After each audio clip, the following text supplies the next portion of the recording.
nosotros como hijos tuyos podemos tener paz, pues te tenemos a ti como nuestro Padre y nuestro Dios. Querido Señor, queremos pedir que al abrir tu palabra nos hables, nos enseñes, que nos guíes y que tu palabra sea de aliento a nuestra experiencia, a nuestro corazón, que nos dé certezas, Señor, y que nos guíe en el camino en el cual caminamos y que nos dé, Señor, nos guíe, Señor, a tomarnos más fuertemente de tu mano, pues lo necesitamos, Padre. Te necesitamos tanto, Señor. Somos tan ignorantes, tan débiles, somos tan llevados a nuestra idea y, querido Padre, orgullosos. Queremos pedir que tú, la obra que has comenzado en nuestra vida, la cumplas, para que tú, Señor, seas glorificado en nuestro ser. Gracias, Padre. Bendícenos al estudiar, lo pedimos por Jesús. Amén. Muy bien, nos vamos de vuelta al libro de Romanos. Terminamos en Romanos capítulo 6, si no me equivoco.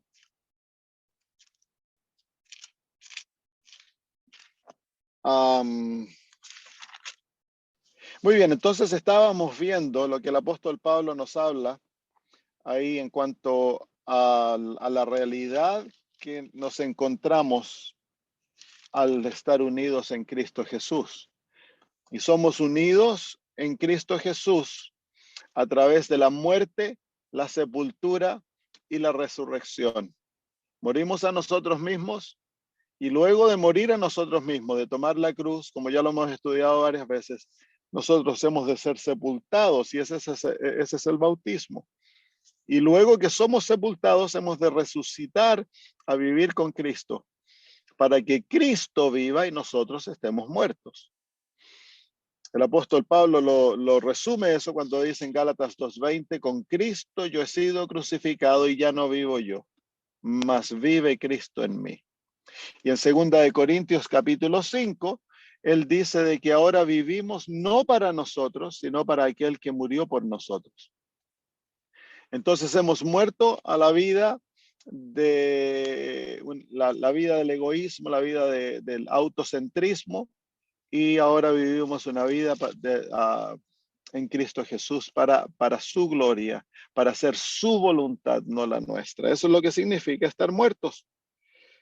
Muy bien, sabiendo esto, el versículo 6, que nuestro viejo hombre fue crucificado juntamente con él. Ahí está la muerte.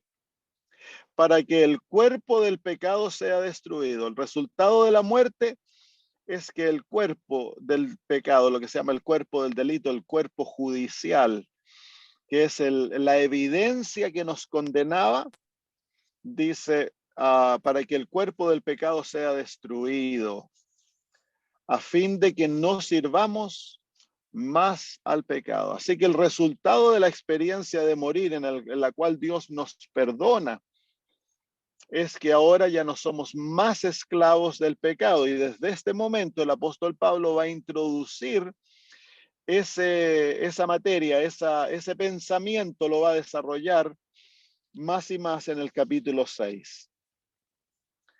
Así que a fin de que no sirvamos más el pecado, el objetivo de la muerte es librarnos del pecado, es unirnos a Cristo para que en Cristo seamos libres del pecado. Así que el objetivo de la vida cristiana no es que Dios nos perdone. El perdón es la experiencia a través de la cual Dios saca nuestra culpa, destruye la evidencia del pecado, y el objetivo de aquello es llevarnos a vivir una vida en la cual no servimos al pecado. Versículo 7. Porque el que ha muerto ha sido justificado del pecado. El que ha muerto ha sido justificado del pecado.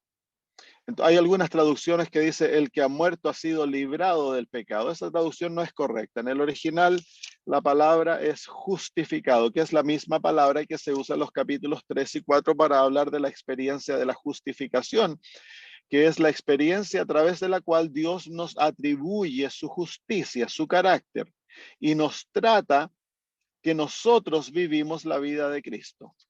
Que la vida de Cristo nos pertenece, Él nos adjudica, nos imputa aquella vida de Cristo y somos cubiertos en Cristo Jesús. El manto de la salvación, como lo llama Isaías, somos cubiertos en aquel manto. Cristo Jesús nos cubre y Dios ya no ve a nosotros, sino que nos ve a Cristo. Para que eso ocurra, nosotros hemos de morir. El que ha muerto ha sido justificado del pecado. Las tres condiciones de la justificación. Repasémoslas. Romanos capítulo 4, versículo 5. Romanos 4, 5 nos presenta dos de las condiciones. Más al que no obra, sino que cree en aquel que justifica al impío, su fe le es contada por justicia. Así que aquí tenemos las primeras dos condiciones. Una es que hemos de creer que Dios justifica al impío. Hemos de aceptar aquella justificación por fe y hemos de venir ante Dios para ser justificados impíos, no buenos. Y tercero, el apóstol en el capítulo 6 nos dice que hemos de morir. Esas son las tres condiciones para ser justificados.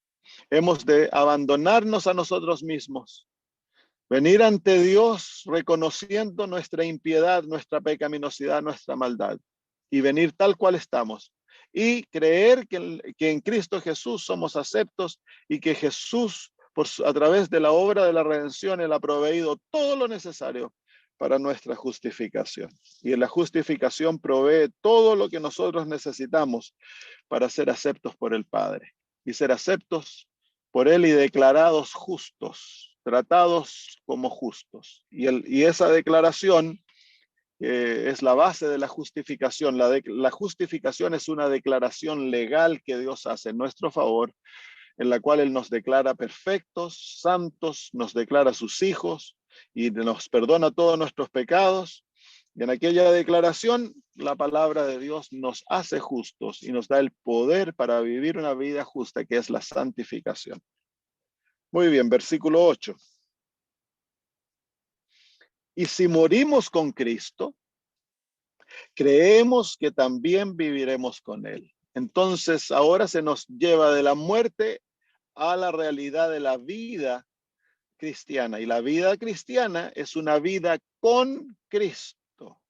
No podemos vivir con Cristo, no podemos tener su vida, no podemos tener la justificación. Todos los beneficios que nos otorga Jesús no los podemos obtener si no hemos muerto y sido sepultados con Él.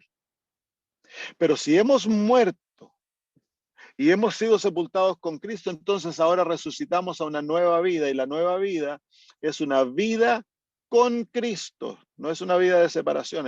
La vida cristiana es una vida de unión con Jesús. Ese es el mensaje de todas las Sagradas Escrituras. Tú y yo no podemos hacer nada sin Cristo, pero con Él lo podemos hacer todo.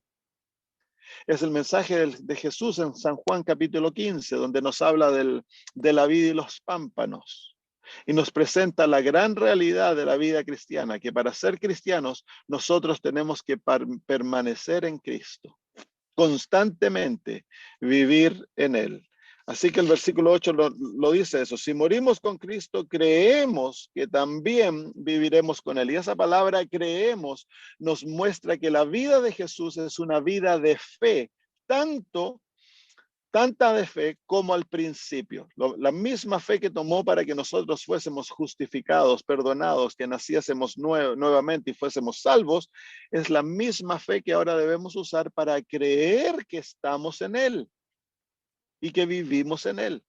No hemos de dudar nuestra situación, nuestra situación en Cristo Jesús. Nosotros somos hijos de Dios si hemos pasado por la triple experiencia de unión con Cristo, la muerte, el entierro y la resurrección en Cristo Jesús. Entonces, si morimos con Cristo, creemos que también viviremos con Él. La vida cristiana es una vida de fe. Es por eso que el apóstol nos dice en Romanos 1, el justo por la fe vivirá. Toda la experiencia cristiana, toda, está basada en la misma realidad que nos hizo cristianos. Somos salvos por gracia a través de la fe. Y todas las beneficios, todas las realidades que la vida cristiana nos otorga, son recibidas de la misma manera. Dios las otorga por gracia y nosotros las recibimos por fe. Si morimos con Cristo, creemos que también viviremos con Él. Versículo 9, sabiendo que Cristo, habiendo resucitado de los muertos, ya no muere. Ya no muere. La muerte no se enseñoreará más de Él. Y recuérdense que aquel que está en Cristo, todas las realidades de Jesús le pertenecen a Él. El apóstol Pablo aquí nos está mostrando la gran realidad de que Cristo ya murió. ¿Y por qué murió? Él no muere más. Y si vamos al libro de Juan, en el capítulo 11, Jesús aplica esta realidad a nosotros. San Juan capítulo 11. El Señor Jesús dice, en el versículo 25 y 26, dice, le dijo Jesús, yo soy la resurrección y la vida. El que cree en mí, aunque esté muerto, vivirá. Y todo aquel que vive y cree en mí no morirá eternamente. ¿Crees esto? Entonces ahí están, hay una muerte que nosotros nunca moriremos y la otra muerte, que es la primera muerte, es un sueño. Entonces el cristiano realmente no muere, el cristiano duerme. Él no perece, la muerte eterna es el perecer. El cristiano simplemente duerme. Es por eso que el Señor Jesús dice que el que cree en él no morirá. Y el que cree en él ya tiene vida eterna. Así que si nosotros estamos en Jesús, nos hemos unido a él, ya tenemos su vida. Y aquella vida es vida eterna. Ya estamos viviendo en aquella realidad.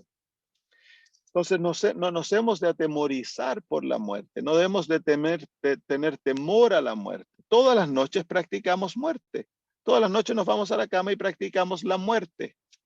Si no hay diferencia. Lo único que la muerte es un sueño más profundo. Ok, sabiendo que Cristo, habiendo resucitado de los muertos y a través del bautismo nosotros hemos resucitado de los muertos. El bautismo es un entierro literal, nos lleva a morir y a ser enterrados y luego resucitamos de los muertos. Ese es el entierro a la muerte eterna. Ya la pasamos eso. Ahora en Cristo somos resucitados. Y mientras vivamos por fe en Cristo Jesús y caminemos con Él, estemos unidos a Él, entonces aquella realidad permanece. Es solamente cuando nosotros nos separamos y abandonamos a Cristo que estas promesas no nos pertenecen. Versículo 11. Ahí dice, porque en cuanto murió, sabiendo que Cristo, habiendo resucitado de los muertos, ya no muere, la muerte no se enseñoreará más de él, porque en cuanto murió al pecado, murió una vez por todas. Mas en cuanto vive, para Dios vive. Entonces el apóstol Pablo está sacando lecciones de la experiencia de la muerte, el entierro y la resurrección de Jesús, y aquellas experiencias, aquellas realidades se aplican a nosotros. La primera realidad es que Él murió, por lo tanto ya no muere más. Ahora el versículo 10 dice que murió al pecado, por lo tanto también nosotros hemos de morir al pecado. Cuando nosotros morimos al pecado, pues hemos sido justificados. Por lo tanto, no hemos ya de vivir más al pecado. El pecado no se ha de enseñorear de nosotros. Y hemos de vivir para Dios. Jesús vive explícitamente para Dios. Vive en la presencia de Dios y vive para Él. De la misma manera, esta realidad se aplica a nosotros. El cristiano, el que tiene la vida de Cristo, ha de abandonar la vida del pecado. Y eso va a ser algo natural. Y ha de vivir su vida totalmente dedicada a Dios. ¿Por qué? Porque Él ya murió. Murió al pecado, murió al mundo, murió a sus propios deseos. Ahora de dedicar su vida totalmente para Dios. Versículo 11. Aquí el apóstol Pablo lo aplica a nosotros. Mire, dice, así también vosotros. Se fijan que toma todo lo que el apóstol, lo que ha dicho de Jesús y ahora dice así también vosotros, y hace ahora un énfasis específicamente al hecho, dice así también vosotros consideraos muertos al pecado. La palabra consideraos es la misma palabra que el apóstol Pablo usa, donde él dice, si vamos al capítulo 4, al versículo 5, dice: más al que no obra, sino que cree en aquel que justifica al impío, su fe le es contada por justicia. Es exactamente la misma palabra. Así como Dios nos cuenta, nos imputa justos, nos trata como justos. De la misma manera nosotros ahora hemos de entrar en la experiencia cristiana y nosotros hemos de tomar aquella experiencia que Dios nos ha otorgado y hemos de hacerla una realidad. Nosotros hemos de contarnos, imputarnos, hemos de tratarnos que hemos muerto al pecado, que hemos resucitado con Cristo, que vivimos con Él. Es una vida de fe en la cual entramos en la realidad que Dios nos otorga y ahora es una realidad para nosotros. Es una realidad que debemos nosotros ahora entrar por fe y comenzar a vivirla. Así también vosotros consideraos muertos al pecado. En otras palabras, no es algo que es naturalmente externo, que van a haber milagros o que van a haber señales, portentos que nos van a hacer entender que nosotros morimos al pecado. No. Si nosotros hemos muerto a nosotros mismos, hemos sido enterrados con Cristo y hemos resucitado con Él, ahora entonces nosotros por fe nos declaramos hijos de Dios y hemos de vivir de acuerdo a aquella vida. Hemos de considerarnos muertos al pecado. ¿Cómo es esto de morir al pecado? Y esto de morir al pecado, yo no sé si ustedes han visto alguna vez un ratón que ha sido agarrado por un gato. El gato por un rato juega con el ratón antes de matarlo y comerlo. Y la última estratagema que el ratón hace para salvar su vida es hacerse el muerto. Saben que han hecho estudios que el ratón para incluso su corazón, deja de respirar, para el corazón y se hace el muerto. Y el gato por un rato lo mira, lo mira, lo mira, lo mira, y el ratón se hace totalmente el muerto. Y cuando el gato se da vuelta para irse, el ratón sale corriendo.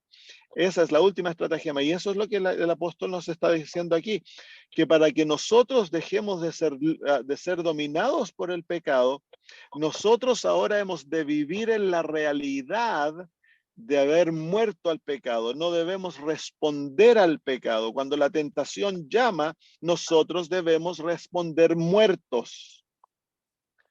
Y para que eso sea, entonces tú y yo debemos entrar en la experiencia de la cual Dios nos ha dicho que hemos muerto al pecado.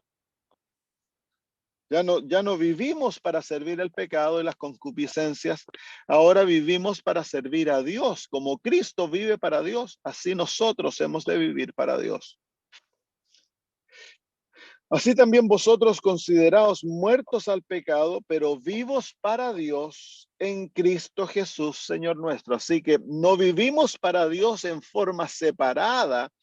Nuestra vida para Dios se encuentra en Cristo Jesús, porque a través de la triple experiencia de unión con Cristo, nos hemos unido a Cristo totalmente y nuestra vida debe ser una vida de unión con Jesús. Todo, ahora debemos depender en Cristo para todo, porque nosotros morimos, no tenemos nuestra propia vida. Jesús es nuestra energía, es nuestra vida, es nuestra respiración, nuestra comida, nuestra agua. Jesús lo es todo. Sin Él no tenemos nada. Esa es la realidad en Cristo Jesús. Nuestra vida cristiana es tan solo real cuando nosotros estamos unidos a Cristo Jesús. Si nuestra vida, si nos llamamos cristianos y estamos desunidos de Cristo, entonces estamos viviendo una farsa. Estamos viviendo una mentira, nos estamos mintiendo a nosotros mismos, porque si proclamamos haber muerto, no podemos vivir, no tenemos vida en nosotros mismos. Hemos muerto y hemos sido enterrados y hemos resucitado en Cristo. y nos hemos unido a Cristo. Mi vida es tan solo Cristo. El apóstol Juan dice así, que Dios nos ha dado vida eterna. Esta vida se encuentra en el Hijo. El que tiene el Hijo tiene la vida. El que no tiene el Hijo no tiene la vida. Es tan sencillo como eso. Es por eso que es esencial. Ahí se encuentra la batalla del cristiano. La batalla del cristiano se encuentra en permanecer unido a Cristo Jesús. Esta es una unión que ahora es natural. A través del nuevo nacimiento, nosotros hemos llegado a ser hijos de Dios y estamos naturalmente unidos a Jesús. Pero hay dentro de nosotros una naturaleza que batalla contra esta unión. Y así como es natural estar unidos a Jesús, es natural también desunirnos de Cristo. Y es por eso que es constantemente esta batalla que busca Satanás a través de nuestra naturaleza carnal, desunirnos de Jesús y que confiemos en nosotros, que hagamos nuestros propios planes, que vivamos nuestra vida y que tengamos una apariencia de cristianismo, ir a la iglesia, estudiar la escuela sabática, pero no hay una unión viva. Y el apóstol Pablo, uno de sus temas principales de sus cartas, es esa frase, en Cristo Jesús. En Cristo Jesús. Así que la vida cristiana no es caracterizada por las formas, las apariencias del cristianismo. Si no estamos dependiendo en Cristo, así como aquella higuera que estaba llena de hojas, pero no tenía fruto, la vida cristiana no vale de nada. Es importantísimo, es esencial el reconocer, el aprender y el practicar de que debemos permanecer unidos a Jesús. Por eso el Señor Jesús dice, permaneced en mí y yo en vosotros. La vida del pámpano depende en estar unido de la vid. Si el pámpano se desune de la vid, el pámpano muere y se seca. Por eso que hay tantos adventistas amargos, criticones, porque están desunidos de Jesús. Si ustedes se fijan, cuando se corta un pámpano, una rama de la viña, de primero parece que la rama está bien, se tira en el piso y por unas horas parece fresca, lo más bien, parece igual que las otras ramas, parece que no hay diferencia, pero a medida que pasan las horas y los días, se va secando y se comienza a ver la diferencia. Y se va secando, y se fijan, cuando se van las cosas, se secan, se arrugan, se ponen feos. Ocurre lo mismo con el cristiano. El cristiano que vive una vida separada de Jesús y que se llama cristiano a pesar que no es cristiano. Entonces aquel es amargo, es ácido,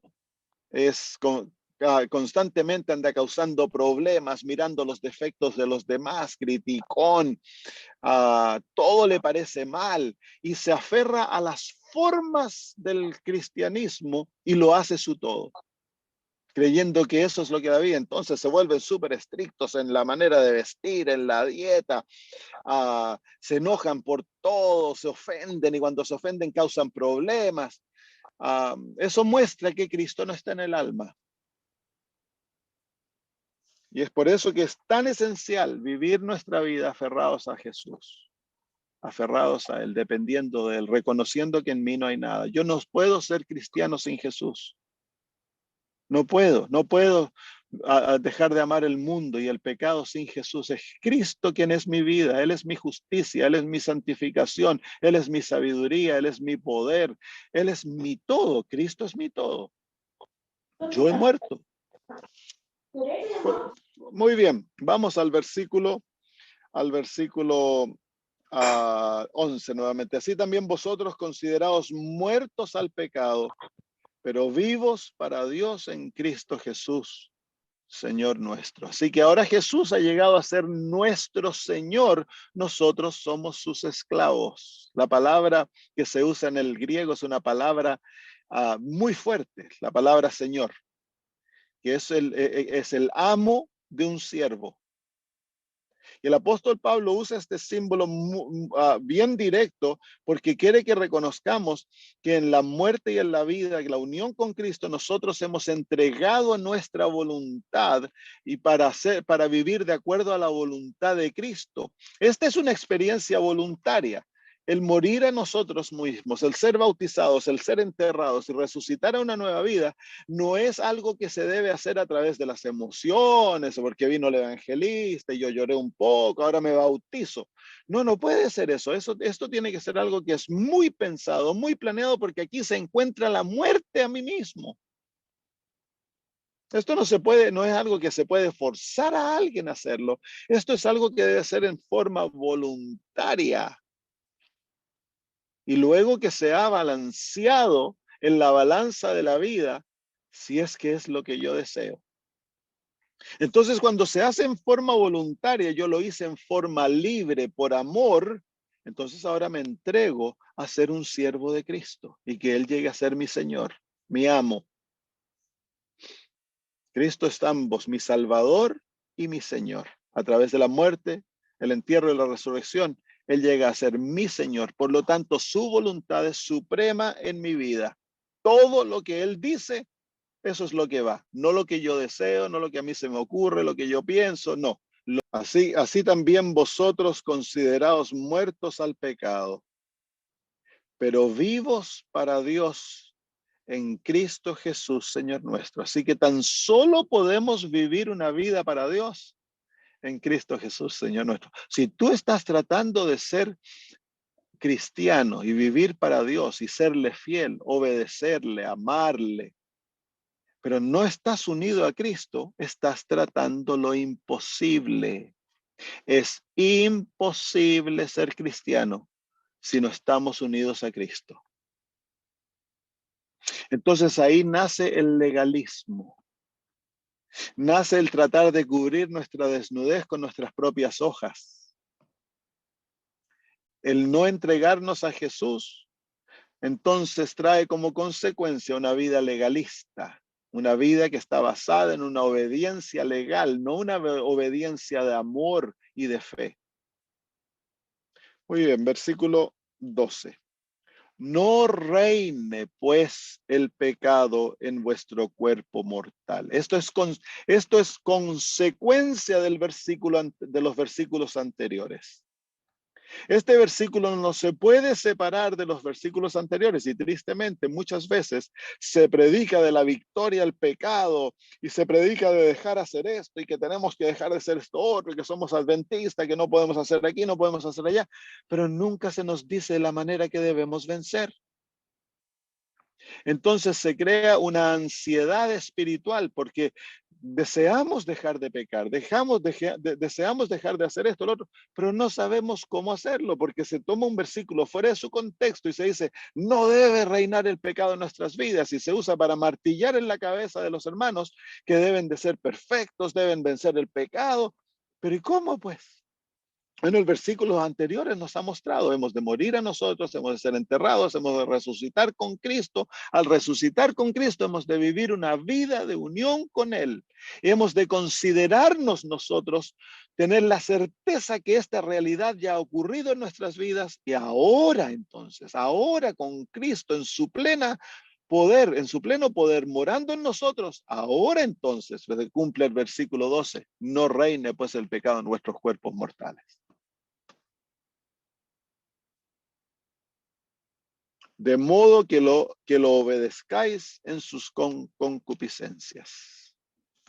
Nosotros obedecemos al pecado tan solo cuando nos sometemos al poder de aquel pecado. Pero Cristo ha vencido aquel pecado, ya deshizo, sacó de nosotros la evidencia que nos culpaba, nos justificó y eso nos lleva a la libertad del pecado. Entonces ahora nosotros somos libres para escoger si vamos a permitir que el pecado reine en nuestras vidas o no. Esto nos da la libertad de saber, queridos hermanos, de que si tú tienes cualquier adicción, cualquier deseo, no eres ya más esclavo del pecado. Si Cristo mora en ti, tú no eres esclavo del pecado. tú puedes decir no y puedes someter aquellos deseos a Cristo y tener la libertad. Por eso que dice ahí, mire, dice, no reine pues el pecado en vuestro cuerpo mortal, de modo que le obedezcáis. El obedecer es escoger someterse a la voluntad del pecado. Y recuerden de que el pecado, la gran mayoría, es nuestro propio corazón que nos tienta. Nosotros luchamos con un enemigo interno, luchamos con una naturaleza perversa que ama lo malo. Entonces ahora es por eso que el apóstol Pablo nos está enseñando a no someternos a aquellos impulsos, a aquellos deseos que nos quieren llevar a someternos al pecado que reina en nosotros y hacernos esclavos nuevamente. Versículo 13. Ni tampoco presentéis vuestros miembros al pecado. La palabra presentar es una palabra griega que significa someterse, subyugarse voluntariamente.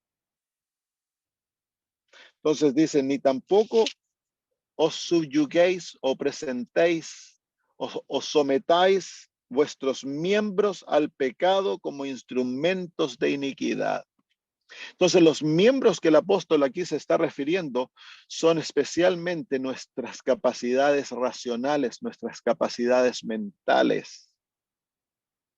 No hemos de someter nuestra mente, nuestro raciocinio, nuestra voluntad a ser gobernada por el enemigo, por el pecado.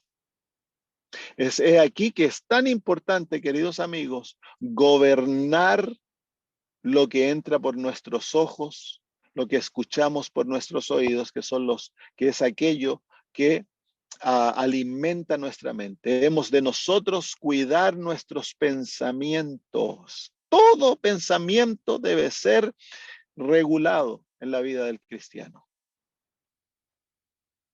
Es una batalla constante porque estamos siendo constantemente bombardeados por fuera y hay constantemente un deseo por dentro de pensar, de meditar en cosas que corrompen el alma. Y aquí el apóstol Pablo nos dice, ni tampoco presentéis vuestros miembros al pecado como instrumentos de iniquidad. Nunca debiésemos nosotros poner nuestros ojos en aquello que es inmoral, aquello que es violento, aquello que es corrupto. ¿Por qué? Porque aquello prepara la mente para caer. Nunca debiésemos permitir que nuestros pensamientos se centren en lo inmoral, lo violento, lo corrupto, aquello que no eleva el alma a Dios. Ahí se encuentra la preparación a la caída al pecado. La tentación es la invitación al pecado. Y cuando nosotros encontramos aquella invitación, hemos de enfrentarla cuando por primera vez se hace presente en nuestra mente. Ya sea una invitación a pensar mal de alguien, una invitación a dudar de la palabra de Dios, una invitación a la inmoralidad, una invitación a la mentira, lo que sea, al deseo de complacernos a nosotros mismos. Las mil y una maneras que la tentación toma forma para invitarnos al pecado, nosotros hemos de no someternos a ella. En otras palabras, hay que una invitación a la guerra contra el pecado. El Señor le dijo a Adán y a Eva y a Satanás, le dijo que pondré enemistad. Aquí se encuentra la enemistad. Es una batalla en el alma. Hay una enemistad natural ahora en el corazón, implantada por el Espíritu Santo para librar al ser humano de la subyugación al pecado. Y nosotros hemos de someternos a aquella enemistad, no al pecado. Ni tampoco presentéis vuestros miembros al pecado como instrumentos de iniquidad, sino presentaos, someteos vosotros mismos a Dios como vivos de entre los muertos. y vuestros miembros a Dios como instrumentos de justicia. Entonces aquí viene la realidad diaria. Hay una realidad original donde nosotros entramos a esta experiencia a través de la muerte, el entierro y la resurrección con Cristo, pero ahora viene una sumisión a la voluntad de Dios y entregarnos a Dios diariamente. Cuando viene la tentación, en vez de someternos a la tentación y pecar, nosotros hemos de aprender a someternos a Dios, subyugarnos a Él, correr a Él para que Él nos libre. Eso es lo que el apóstol Pablo está diciendo. Tú no necesitas confrontar la tentación con tus propias fuerzas. Cuando estás siendo tentado, corre a Dios y subyúgate a Él. Dile lo que está ocurriendo y luego pídele que te libre. Eso es lo que el apóstol Pablo nos está enseñando a vencer.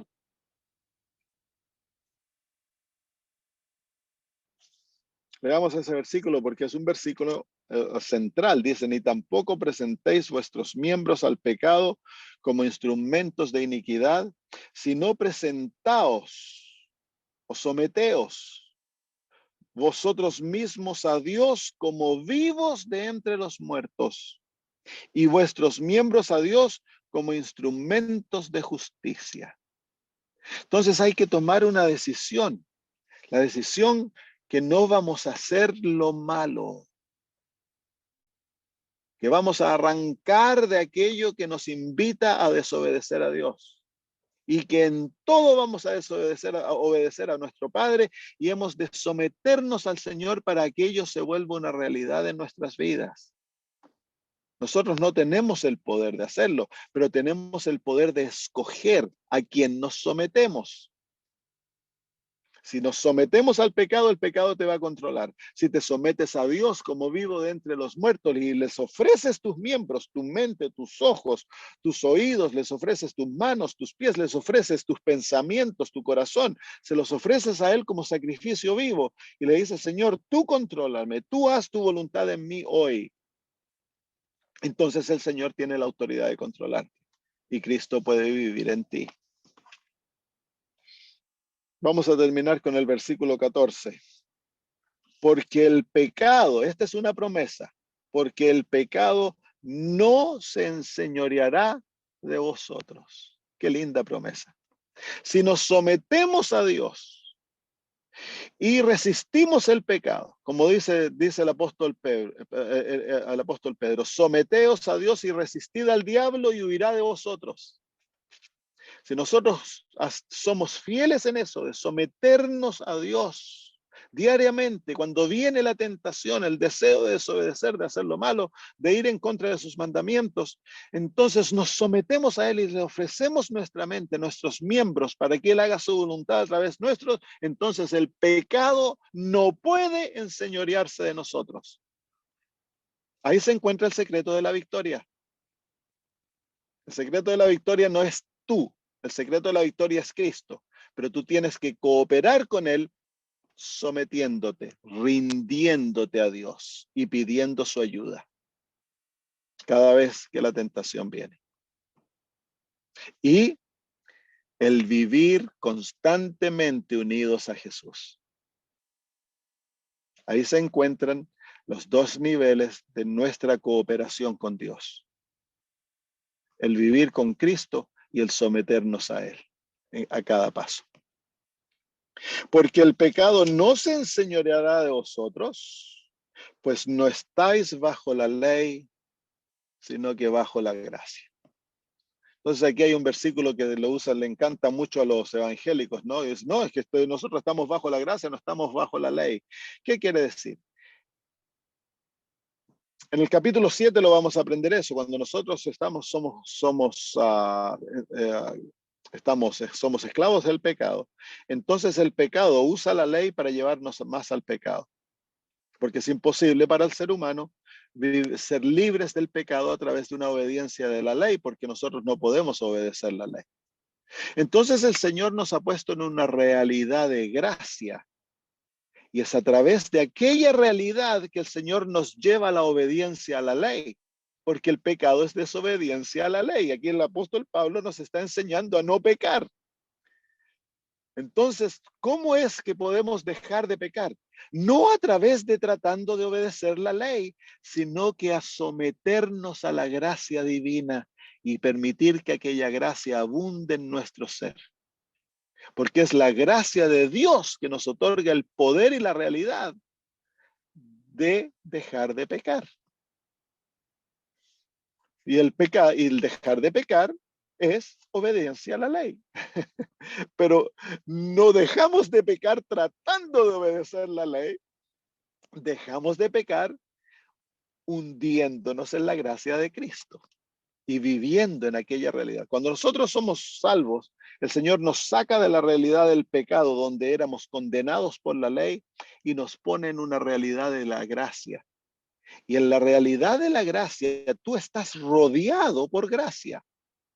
Y si vives en aquella realidad, es como un niño en el hogar. Si el niño está en el hogar y él come la comida que los papitos le dan, toma el agua que los papitos le dan, es vestido de la vestimenta, obedece, hace lo que los papitos le dan, todo el cuidado que los papitos le otorgan al niño. Mientras el niño está en la realidad del hogar, y recibiendo todo lo que los papás le dan, está garantizado que el niño crece y va a llegar a ser un adulto. Lo mismo con el cristiano. La realidad de la gracia es el reino de Dios, el reino de su gracia. Y mientras nosotros permanezcamos en el reino de la gracia, cooperando con Dios, está garantizado que vamos a dejar de pecar.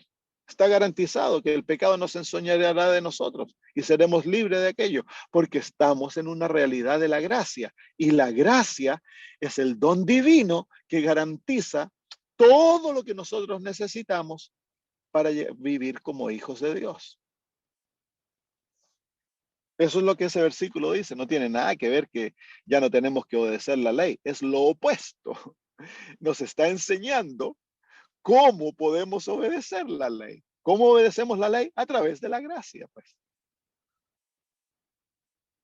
Muy bien, lo dejamos ahí. ¿Hay alguna pregunta? Pastor, ¿Sí? entonces, ¿nuestro problema de pecado es solo falta de fe? Claro. Falta de fe y sumisión. Y sumisión, claro. Porque el secreto está a través de la fe, vivir en Cristo Jesús, en la atmósfera de gracia, sometiéndonos constantemente a Cristo y vigilando nuestros miembros para no someterlos al pecado.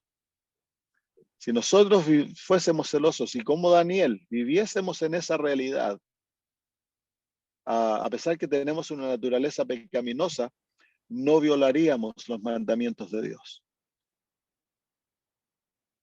Hoy día escuché al, ¿cómo se llama? El pastor Daniel Herrera, que hace resumen de la escuela sabática y hacía el comentario respecto de que él decía de que hay estudios científicos que el sometimiento de la verdad, de la voluntad, está muy relacionado con la oxigenación, que Ya, si eh, inspiramos, hacemos, porque no, o sea, todos respiramos, si no estaríamos muertos, pero hay una diferencia entre respirar e inspirar. Y en otro, en otra audio que escuché, nos hacían mención de si tú pones tu mano en tu pecho y en tu abdomen y respiras de manera natural, si se infla solo tu pecho, estás respirando mal porque lo que se debe inflar es tu abdomen. Entonces tenemos que claro, ejercitar la respiración adecuada. A mí me pareció eso que les comento ahora como algo importante porque uno ve esa respiración en los bebés, ya en los adultos muy poco. Pero cuando escuché hoy día al pastor Herrera y hablaba de que una buena oxigenación ayuda a que nuestro cerebro tenga la oxigenación adecuada para que la voluntad eh, podamos tener dominio propio y sometimiento de la voluntad, me hace tanto sentido el que respiremos tan mal y que seamos tan desobedientes. Entonces, sí, por eso ahí el Señor cae nos ha dado las leyes de la salud, ¿no? exactamente, ahí me hizo mucho sentido la reforma. Mm, Eh, es muy bonito cómo se hacen los clics de distintas personas que hablan claro, cosas diferentes, pero el Señor nos está llevando a corregir todo, incluso nuestra forma de respirar. Y si Claro, respiramos adecuadamente, la parte que nos toca hacer, que es la voluntad, podemos ir ayudando a nosotros mismos, porque no ayudamos al Señor, sino que nos ayudamos a nosotros mismos a cumplir con nuestra parte. claro. A la respiración verdadera infla